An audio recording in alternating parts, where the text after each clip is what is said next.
All right, today we're going to unpack one of the shortest, but maybe one of the most powerful poems in the entire English language. We're talking about Robert Frost's Fire and Ice. It's amazing. In just 9 lines, Frost tackles the end of the world, and he takes it in a direction you might not expect. I mean, it's the ultimate question, isn't it? Is it all going to go up in a massive fiery explosion, or will everything just slowly grind to a halt in a deep freeze? This is exactly where Robert Frost starts his poem. So he presents the two big theories for the apocalypse, right? You've got one camp saying, yep, it's going to be a blazing inferno, and then the other camp is totally convinced we're headed for another ice age. So which is it going to be? The poem sets up this epic, world-ending choice right from the very beginning.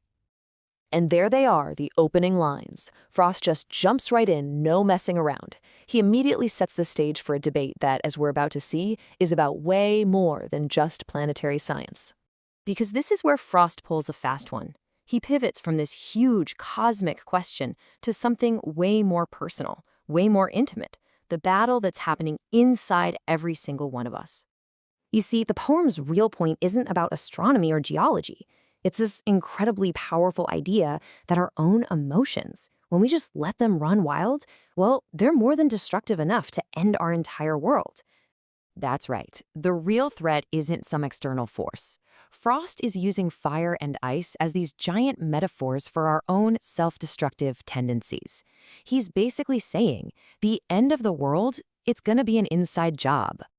Okay, so let's break down the first of these forces. What exactly does Frost mean when he talks about fire?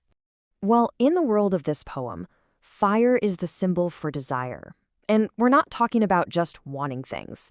We're talking about that all-consuming, passionate, burning kind of desire that can just rage out of control. And here's what that desire looks like. It's greed, it's lust, it's that white-hot fury, and the kind of conflict that just tears people and even whole countries apart. These are the flames he's talking about. And the kind of destruction that comes from fire, it's exactly what you'd imagine. It's fast, it's passionate, and it is total. It's a wildfire of emotion that just burns everything to the ground, leaving nothing but ash. Now, let's flip to the other side of the coin. What about a world that's frozen solid by ice? So if fire is that burning, out-of-control desire, then ice is its cold, hard opposite. Hatred. It's the total absence of warmth, that deliberate choice to feel absolutely nothing for another person. And just like with fire, the elements of this icy hatred are really specific.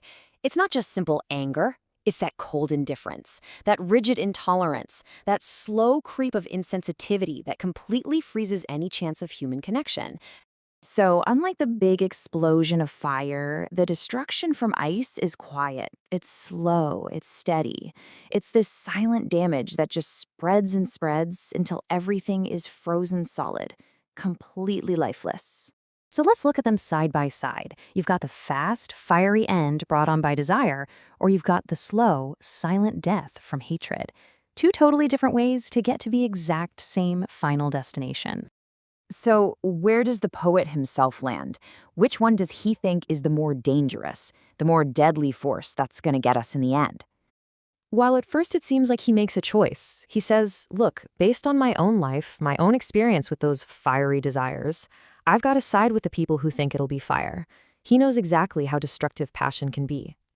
But then comes the twist. It's this absolutely chilling conclusion.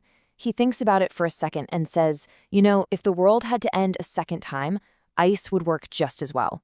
He says that for destruction, ice is also great, and that it would suffice. Wow. To use a word like suffice, it's so casual, and that's what makes it so terrifying. Now, hang on, because there's also a really clever little detail hidden in the poem's structure. If you look at the rhyme scheme, you see how the lines are linked together. The first stanza is ABA, the second is ABC, and the third is BCB. See how they interlock? So why does that even matter? Well, it's brilliant. The poem's structure, its very bones, mirrors its main idea. Just like the rhymes link from one section to the next, the ideas of fire and ice, desire and hatred, are shown to be these two separate but deeply connected paths to the very same end. And that really brings us to the poem's bottom line. which is basically a huge warning sign. We are driven by these incredibly powerful emotions. And if we don't get a handle on them, if we don't control them, then chaos isn't just a possibility. It's pretty much a guarantee. So in the end, Frost takes this massive, cosmic question and he turns it right back around on us, making it deeply personal. And that leaves us with one final thought to chew on. In your own life, what's the greater danger, your fire or your ice? Something to think about. Thanks for joining this explainer.